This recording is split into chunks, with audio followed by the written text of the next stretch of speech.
कृष्ण गोविंद हरे मुरारी, हे नाथ नारायण वासुदेवा। मित्रों, जब कौरव पांडवों का युद्ध हो रहा होता है तो अर्जुन भीष्म पिता में गुरु द्रोणाचार्य और अपने परिवारजनों को देखकर अस्त्र डाल देते हैं, युद्ध करने के लिए बिल्कुल मना कर देते हैं और कहते हैं कि युद्ध में ऐसे लोगों की हत्या करूं और तब उसके उपरांत राज्य सुखों का उपभोग करूं। यदि मैं यह समझूं कि सुख भोगों का महत्व इन आचार्यों से भी बढ़कर है तो यह विचार इतना भयंकर है कि मुझसे तो यह सुख भोग दूर ही रहे। इसकी अपेक्षा यहाँ भीख मांगकर निर्वाह कर लेना अवश्य कहीं अच्छा है, बल्कि देश छोड़कर कहीं चले जाना या पर्वतों की गुफाओं में रहकर निवास करना भी अच्छा है, परंतु इनके ऊपर शस्त्र उठाने का दुष्कर्म नहीं होना चाहिए। इस प्रकार कहकर अर्जुन निस्तेज हो जाते हैं, उनका शरीर पीला पड़ जाता है और वो अपने शस्त्र गिर देते हैं। तब भगवान श्री कृष्ण उनको विभिन्न प्रकार से समझाने का प्रयत्न करते हैं और कहते हैं कि इस बात को ध्यान में रखो। अर्जुन से कहते हैं श्री कृष्ण जी कि इस बात को ध्यान रखो कि जो सच लोग विवेकशील जो लोग हैं वे समझ लेते हैं कि जन्म लेना और मरना केवल भ्रांति ही है, इसीलिए वे इन दोनों में एक जैसा शोक नहीं करते। हे अर्जुन, मैं कुछ कहता हूं वह अच्छी तरह सुनो। यदि हम यह कल्पना कर लें कि तुम, मैं और यहाँ जो सब राजा आदि उपस्थित हैं वे सब इस समय जैसे हैं वैसे ही सदा रहेंगे, तथा हम यह कल्पना करें कि हम सब लोग निश्चय ही नष्ट हो जाएंगे, तो ये दोनों ही कल्पनाएं भ्रमपूर्ण हैं। और यदि इस प्रकार के विचार छोड़ दिए जाएं तो भी जीवित रहना और नष्ट होना ये दोनों ही बातें मिथ्या ठहरती हैं। यह जो भावना होती है कि ये लोग उत्पन्न होते हैं और नष्ट होते हैं वह केवल माया के कारण होती है, और नहीं तो वास्तविक दृष्टि से देखने पर यह पता चलता है कि जो मूलभूत वस्तु है वह अविनश्वर है। देखो, जब हवा चलने के कारण पानी हिलने लगता है और उसमें तरंग उठने लगती हैं, तब वह वास्तव में कौन उत्पन्न होता है? और जब वही हवा बंद हो जाती है और वह जल फिर शांत और समतल हो जाता है, तब वहाँ किसका नाश होता है? बस यही इन बातों का विचार तुम समय पर करो। इस समय तुम इन्हीं बातों का विचार करो। हाँ, एक और बात सुनो, शरीर तो सदा एक ही रहता है, परंतु भिन्न भिन्न व्यय और अवस्था के कारण उसमें अनेक भेद उत्पन्न हो जाते हैं। इस प्रत्यक्ष उदाहरण को तुम अपने ध्यान में रखो। पहले इस शरीर में बाल्यावस्था दिखाई पड़ती है, फिर जब युवावस्था आती है तब वह बाल्यावस्था नष्ट हो जाती है, परंतु न तो बाल्यावस्था के विनाश के साथ ही शरीर का विनाश होता है और न ही युवावस्था का अंत होने पर ही शरीर का अंत होता है। ठीक इसी प्रकार चैतन्य वस्तु में ही शरीरांतर या शरीरों का परिवर्तन होता है, और इसीलिए एक देह का नाश होता है तो दूसरे देह की प्राप्ति होती है। और जो आदमी यह तत्व समझ लेता है न तो उसे मोह ही होता है और न दुखी होता है। अब यदि यह पूछो कि यह तत्व समझ में क्यों नहीं आता, तो इसका कारण यह है कि मनुष्य इंद्रियों के अधीन होता है, और जब अंतःकरण इंद्रियों के फेर में पड़ जाता है तब मनुष्य भ्रम का आकेट हो जाता है। इंद्रियां विषयों का सेवन करती हैं और इसी से हर्ष और शोक आदि विकार उत्पन्न होते हैं, और तब अंतःकरण पर उनकी छाप बैठती है। इसीलिए ये विषय कभी निश्चित या एक से नहीं रहते। वे कभी दुख में जान पड़ते हैं तो कभी सुख में जान पड़ते हैं। यह देखो कि निंदा और स्तुति दोनों ही शब्द स्वरूप हैं, परंतु जब कान इनका सेवन करते हैं तब एक से द्वेष और दूसरे से समाधान होता है। इस प्रकार दो भिन्न प्रकार उत्पन्न होते हुए भी कोमल और कठोर ये दोनों कल्पनाएं वास्तव में स्पर्श रूप ही, परंतु जब त्वचा के द्वारा उनको ज्ञान होता है तब वे सुख और दुख उत्पन्न करने का कारण होती है। रूप चाहे भयंकर हो चाहे कितना भी सुंदर हो, पर होते तो दोनों रूप ही है। पर जब नेत्रों के द्वारा उनका अनुभव किया जाता है तब दुख में और सुख में संवेदना का अनुभव होता है। सुगंध और दुर्गंध दोनों का मूल रूप गंध ही है, परंतु नाक से संसर्ग होने पर ये सुख और दुख उत्पन्न करती है। इस प्रकार जब रस के विषय को भी इंद्रियों से संसर्ग होता है तब उसके दो भेद होते हैं, जो रुचि और अरुचि के कारण होते हैं, और विषयों का सेवन करने से ही मूल स्वरूप से भ्रष्ट होकर नौबत आती है। अर्जुन देखो, जब हम इंद्रियों के वश में होते हैं और शीत तथा उष्णता आदि का अनुभव करते हैं तब मानो हम स्वयं ही सुख और दुख के झमेले में फंसते हैं। इन इंद्रियों का यह स्वाभाविक धर्म ही है कि उन्हें इन विषयों के अतिरिक्त और कोई चीज अच्छी नहीं लगती। यदि तुम यह पूछो कि ये विषय कैसे होते हैं तो इसका उत्तर यह है कि ये विषय मृग जल के समान अतः स्वप्न में भी दिखाई पड़ने वाले हाथी के समान अनित्य हैं। इसीलिए हे धनुर्धर, तुम इन विषयों को दूर हटा लो और तिल भर भी इनका संग मत करो। जिस पर इनका विषयों का कोई प्रभाव नहीं पड़ता उन्हें सुख दुख छूते भी नहीं हैं और न ही उसे गर्भवास के कष्ट भोगने पड़ते हैं। हे अर्जुन, जो मनुष्य इंद्रिय सुखों के फेर में नहीं पड़ता उसे पूर्ण रूप से नित्य रूप ही समझना चाहिए। जिस प्रकार दूध में पानी पूरी तरह से मिल जाता है, परंतु राजहंस पानी से दूध को अलग कर लेता है, अथवा जिस प्रकार होशियार कारीगर सोने को आग में तपाकर उसका निकृष्ट अंश जला देता है और उसमें से खरा सोना निकाल लेते हैं, अथवा जिस प्रकार ज्ञान की शक्ति से दूध को मथने पर ही अंत में मक्खन दिखाई देने लगता है, और जिस प्रकार अनाज और भूसा मिला हुआ बरसाने पर अनाज तो बच जाता है और उसमें से भूसा उड़कर अलग हो जाता है, वह निरर्थक अंश रहता है, उसी प्रकार विचार करते करते प्रपंच का नाश हो जाता है और वह आप से आप नहीं रह जाता, और तब ज्ञान के रूप में तत्व को छोड़कर और कुछ भी नहीं बचता, सिर्फ ज्ञान तत्व ही रह जाता है।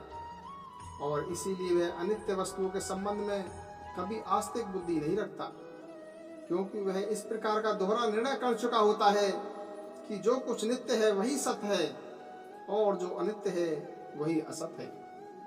और फिर यह देखो कि जब मनुष्य सार और आसार विचार करने लगता है तब यह निश्चय होता है कि जो कुछ अस्थिर है वही असार है, और जो कुछ सार है वह स्वभावतः नित्य होता है। जिससे इन तीनों लोकों के दृश्य आकार का विस्तार हुआ है उसका नाम, रंग, रूप और इस प्रकार का कोई भी एक लक्षण नहीं है। वह सदा सर्वव्यापी और जन्म मरण से रहित रहता है। यदि कोई उसका घात करना भी चाहे तो उसका घात नहीं कर सकता। और ये सब शरीर स्वभावतः नाशवान है। इसीलिए हे पांडुपुत्र पार्थ, तुम निशंक होकर युद्ध करो। तुम केवल इस शरीर का अभिमान करके और इस शरीर पर दृष्टि रखकर यह कहते हो कि मैं मारने वाला हूं और ये लोग मरने वाले हैं। परंतु हे अर्जुन, अभी तक यह बात तुम्हारी समझ में नहीं आई कि यदि सत्य का विचार किया जाए तो न तो तुम इन लोगों को मारने वाले ही हो और न ही ये लोग मरने वाले हैं। जो कुछ स्वप्न में दिखाई देता है वह केवल स्वप्न में ही सच्चा और ठीक माना जाता है, पर जब आदमी जाग कर देखता है तब स्वप्न में देखी हुई चीजों का कहीं नाम निशान भी नहीं रह जाता। इस प्रकार तुम इस माया को ही समझो और इसीलिए तुम केवल भ्रम में पड़े हो। जिस प्रकार किसी की परछाई पर चलाए हुआ अस्त्र उसके मूल अंग पर प्रभाव नहीं करता, अथवा जिस प्रकार पानी से भरे हुए घड़े को उलट जाने पर उसके साथ ही साथ पानी में पड़ने वाला प्रतिबिंब भी नष्ट हो जाता है और उस प्रतिबिंब के साथ साथ मूल सूर्य का नाश नहीं हो जाता। अर्थात जिस प्रकार झोंपड़ी के अंदर का आकाश झोंपड़ी के आकार का तो होता है, परंतु यदि वह झोंपड़ी गिरा दी जाए तो भी आकाश का मूल स्वरूप जो का तो ही रहता है। ठीक उसी प्रकार शरीर का नाश हो जाने पर भी स्वरूप का नाश नहीं होता। इसीलिए भाई अर्जुन, तुम इस नाश की मिथ्या कल्पना का आरोप मूल स्वरूप पर मत करो। यह आत्मा अनादि, निरंतर स्वतः सिद्ध, उपाधिहीन और अत्यंत निर्दोष है। इसीलिए शस्त्रों आदि से इसका छेदन नहीं हो सकता। कल्पांत वाले जल प्लावन से भी यह भीगा नहीं सकती, आग से भी इसको जलाया नहीं जा सकता, पवन इसको शोषक शक्ति का प्रभाव पड़ नहीं सकता। हे अर्जुन, यह आत्मा अविनाशी, विकारहीन, शाश्वत और सर्वव्यापी है और इसलिए यह स्वयं ही परिपूर्ण रहता है। यह तार्किक की दृष्टि से बिल्कुल दिखाई नहीं देता, पर ध्यान और धारणा आदि करने वाले योगी को सदा इसी के दर्शनों से उत्कंठा बनी रहती है। यह मन और दूसरे समझ साधनों की पहुंच के बाहर है। हे अर्जुन, यह आत्मा केवल असीम पुराण पुरुष है। यह तीनों ही गुणों से निर्लिप्त या अलग और आकार तथा रूप आदि की सीमा के बाहर है। यह अनादि, विकारहीन तथा सर्वव्यापक है। हे भाई अर्जुन, इस आत्मा को इसी प्रकार समझना चाहिए और यह अनुभव करना चाहिए कि यह सबके अंतर्गत है। बस फिर तुम्हारे शोक के लिए सहज में ही तिल भर भी स्थान नहीं रह जाएगा। तुम्हारा सारा शोक समाप्त हो जाएगा। अथवा यदि तुम इस आत्मा को इस प्रकार में समझकर इसे नाशवान ही मानते हो तो भी हे भाई पार्थ, तुम्हारे लिए शोक करने का कोई कारण नहीं है। और इसका हेतु यह है कि उत्पत्ति, स्थिति और नाश का प्रवाह अखंड और शाश्वत रूप से चलता रहता है। जैसे गंगा के पानी का स्रोत बराबर प्रवाहित होता रहता है, अपने उद्गम स्थान में वह अखंडित रहता है और अंत में समुद्र में जाकर समरस हो जाता है। और इस प्रकार वह पानी यद्यपि निरंतर बहता रहता है, परंतु फिर भी जिस प्रकार बीच बीच में सब जगह उसका अस्तित्व दिखाई देता है, उसी प्रकार यह समझ रखना चाहिए कि उत्पत्ति, स्थिति और लय, ये तीनों अवस्थाएं सदा एक दूसरे से मिली रहती हैं। काल या समय का कोई ऐसा अंश नहीं है जिसमें ये तीनों अवस्थाएं भूत मात्र के साथ लगी न रहती हों। इसीलिए इन सब बातों को विषय में तुम्हारे दुख करने का कोई कारण ही नहीं है, क्योंकि यह स्थिति स्वभावतः ऐसी ही अनादि है। अथवा हे अर्जुन, यदि यह बात तुम्हें ठीक नहीं जान पड़ती हो तो ये सब लोग बराबर उत्पन्न होते और मरते रहते हैं, तो भी तुम्हारे लिए इस विषय में दुख करने का कोई कारण नहीं है, क्योंकि यह उत्पत्ति और लय दोनों अपरिहार्य हैं। इन्हें कभी कोई रोक नहीं सकता। जो उत्पन्न होता है उसका नाश भी होता है और जो नष्ट होता है वह फिर से उत्पन्न भी होता है। और यह चक्र पानी के रहट की तरह बराबर चलता रहता है।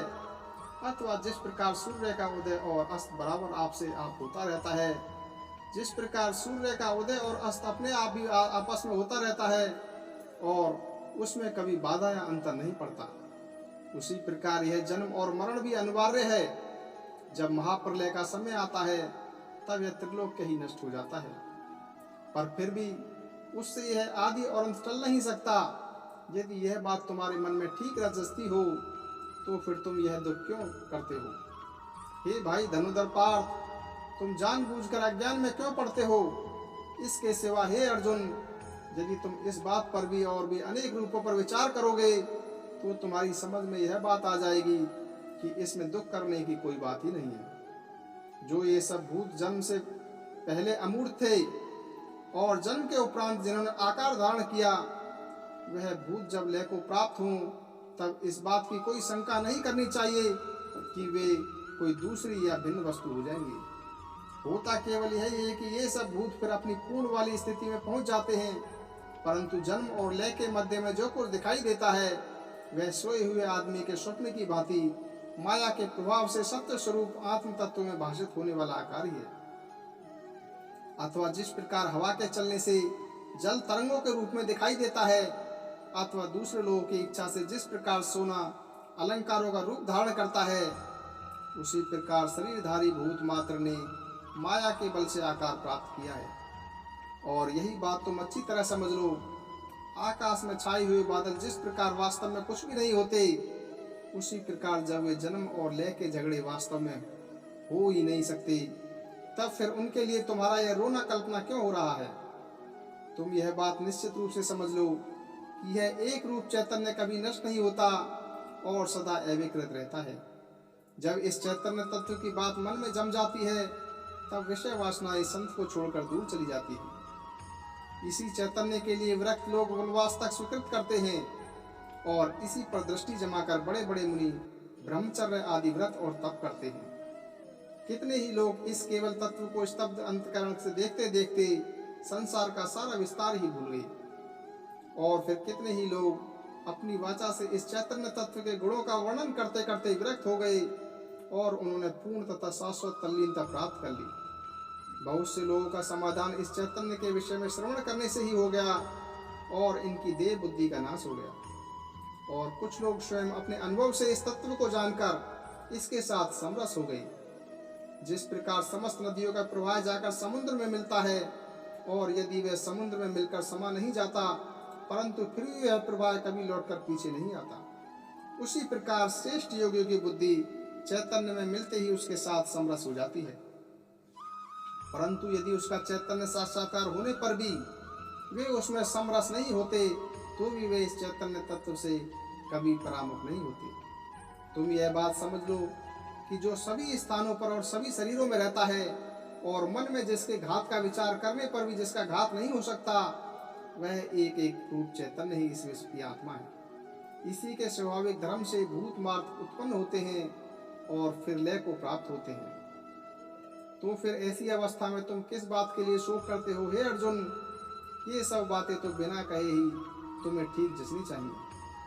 फिर मेरी समझ में नहीं आता कि इन सब बातों का ज्ञान तुम्हें क्यों नहीं होता, परंतु तुम्हारा यह शोक करना अनेक प्रकार से दोष में है। तुम अब भी अच्छी प्रकार से क्यों नहीं करते हो? तुम अभी अच्छी तरह से विचार क्यों नहीं करते हो? तुम क्या सोच रहे हो? जिस स्वधर्म से तुम्हारा तारण होने का है तुम उसी स्वधर्म को भूल गए हो। यदि यहाँ इन कौरवों का अथवा तुम्हारा ही कुछ अनिष्ट हो जाए अथवा यहाँ स्वयं कल्पांति क्यों न हो जाए, परंतु फिर भी हमारा जो स्वधर्म है उसका त्याग करना किसी प्रकार उचित नहीं है। यदि तुम स्वधर्म का त्याग कर दोगे तो क्या तुम्हारी इस समय की कृपालुता तुम्हें ताड़ देगी? हे अर्जुन, यदि तुम्हारा अंतःकरण इस समय दया से द्रवित हो गया हो तो ऐसा होना ही इस युद्ध के अवसर पर नितांत अनुचित है। गौ का दूध बहुत अच्छा होता है, फिर भी वह यह नहीं कहा गया है कि जिसे ज्वर आता हो उसे दूध का पथ्य दो। यदि वह नए ज्वर को किसी रोगी को दिया जाए तो वह वैसे भी औषध आता है। इसी प्रकार यदि प्रसंग का ध्यान न रखकर जब जो जिम्मे आवे तब वह कर डाला जाए तो उसे कल्याण का नाश हो जाता है। इसीलिए हे अर्जुन, अब तुम होश में आओ। तुम व्यर्थ क्यों दुख करते हो और क्यों कष्ट उठाते हो? जिस स्वधर्म के अनुसार आचरण करने पर त्रिकाल में कोई दोष नहीं होता, उसी स्वधर्म को तुम देखो। जिस प्रकार बनाए हुए रास्ते पर चलने से कोई अपाय नहीं होता अथवा जिस प्रकार दीपक के प्रकाश के सहारे चलने में कभी नहीं लड़खड़ाना पड़ता, उसी प्रकार हे अर्जुन, स्वधर्म के अनुसार आचरण करने से समस्त कामनाएं सहज में ही सिद्ध होती हैं। इसलिए तुम यह बात समझ लो कि तुम क्षत्रियों के लिए संग्राम को छोड़कर और कुछ करना कभी उचित नहीं हो सकता। तुम निशंक होकर और खूब अच्छी तरह जमकर लड़ो। बहुत बातें हो चुकी, जो बात बिल्कुल स्पष्ट दिखाई पड़ती हो उस व्यर्थ बहुत का विस्तार क्यों किया जाए? उस पर व्यर्थ में ही क्यों विस्तार किया जाए? हे अर्जुन, तुम यह समझ रखो कि इस समय जो युद्ध तुम्हारे सामने उपस्थित है उससे मानो तुम्हारे सौभाग्य या सब प्रकार के धर्माचरणों का भंडार ही खुल गया है। इसे तो संग्राम कहना ही ठीक है। संग्राम के रूप में जो तुम्हें यह प्रत्यक्ष स्वर्ग ही प्राप्त हुआ है, अथवा इसे मूर्तिमंत प्रताप का उदय ही कहना चाहिए, अथवा तुम्हारे गुणों का आदर करने के कारण और तुम्हारे प्रेम से भरकर स्वयंवर की विधि के अनुसार तुम्हारा वर्ण करने के लिए मूर्तिमती कीर्ति ही आकर खड़ी है। जब क्षत्रिय लोग विपुल पुण्यों का संग्रह करते हैं तब कहीं जाकर उन्हें इस प्रकार के संग्राम का अवसर मिलता है। जिस प्रकार रास्ते में चलते समय कोई सहज में ठोकर खाकर चिंतामणि पर गिर पड़ता है अथवा जमाई लेने के लिए मुंह खोलने पर उसमें अकस्मात आप से आप आकर अमृत पड़ जाता है, ठीक उसी प्रकार आज तुम्हारे लिए यह युद्ध का प्रसंग उपस्थित हुआ है। अब ऐसे संग्राम को छोड़ देना और व्यर्थ की बात के लिए रोना मानो स्वयं ही अपना आघात करना है। यदि आज इस युद्ध में तुम शस्त्र रख दोगे तो तुम अपना यह यश खो बैठोगे जो तुम्हारे पूर्वजों ने संपादित किया था, और अब जो तुम्हारे हिस्से पड़ा है संपादित की हुई कीर्ति नष्ट हो जाएगी।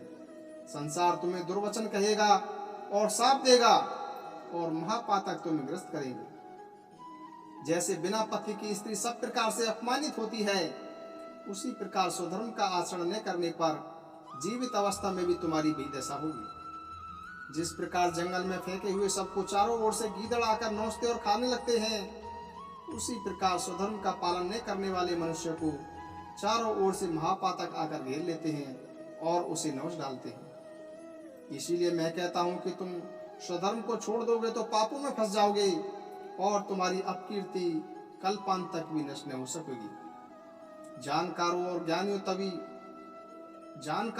ज्ञानियों को तभी तक जीवित रहना चाहिए जब तक उन्हें अपयश का कलंक नहीं लगे। और फिर भला यह तो बतलाओ कि तुम्हें यहाँ से निकलकर जा ही कैसे सकते हो? तुम तो सब प्रकार से वैर छोड़कर और अत्यंत कृपालु अंतःकरण से यहाँ से निकलकर पीछे हट जाओगे। परंतु तुम्हारे मन की इस स्थिति का इन सब लोगों को कैसे पता चलेगा?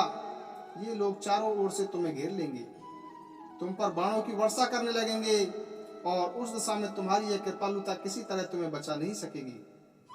फिर भी यदि इतने पर भी अनेक प्रकार से संकट सहकर तुम किसी तरह यहाँ से निकल भी जाओगे तो फिर उसके बाद तुम्हारा जीवित रहना भी मरे जाने से भी कहीं बढ़कर खराब होगा। इसके सिवा हे अर्जुन, एक और बात पर मैं तुमने विचार नहीं किया। तुम यहाँ बड़ी शान से लड़ने के लिए आए हो। अब यदि तुम यहाँ से कोमल हृदय के साथ वापस चले जाओगे तो भला तुम ही बतलाओ कि तुम्हारे इस प्रकार के व्यवहार का तुम्हारे इन दुष्ट वैरियों के मन पर कोई प्रभाव पड़ेगा? ये सब लोग तो यही कहेंगे कि अर्जुन हम लोगों से डरकर भाग गया। अब बतलाओ कि लोगों का इस तरह से बातें करना क्या अच्छा होगा? यदि तुम कहो कि हाँ तो यह भी अच्छी बात होगी, तो फिर भाई पार्थ, सब लोग जो इतना परिश्रम और प्रयत्न करके और अपने प्राण तक गवाकर अपनी कीर्ति बढ़ाते हैं, वह क्यों? वही कीर्ति बिना कोई परिश्रम या प्रयत्न किए सहज में ही तुम्हें मिली है।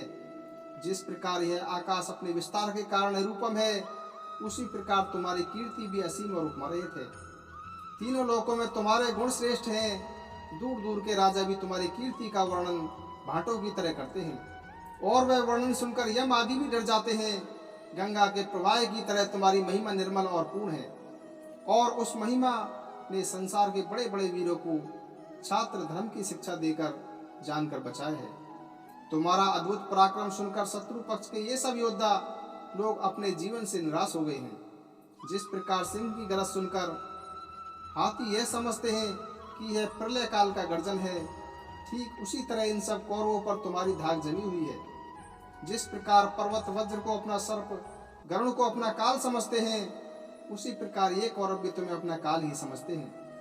परंतु यदि आज तुम युद्ध न करोगे और पीछे हट जाओगे तो तुम्हारा सारा दबदबा जाता रहेगा और ऊपर से हंसी होगी। और फिर जब तुम भागने लगोगे तब ये शत्रु तुम्हें भागने नहीं देंगे और तुम्हें रोककर तुम्हारा अपमान करेंगे और तुम्हारे मुंह पर ही जो अनेक उल्टी सीधी बातें सुनाएंगे, उनकी कोई गिनती नहीं कर सकेगा। बस उस समय तुम्हारा हृदय ही फट जाएगा। तब इसी समय तुम पराक्रम पूर्वक युद्ध क्यों न करो? यदि इन शत्रुओं को तुमने जीत लिया तो फिर तुम आनंद से पृथ्वी का राज्य भोगना। श्री कृष्ण गोविंद हरे मुरारी, हे नाथ नारायण वासुदेवा। श्री कृष्ण गोविंद हरे मुरारी, हे नाथ नारायण वासुदेवा।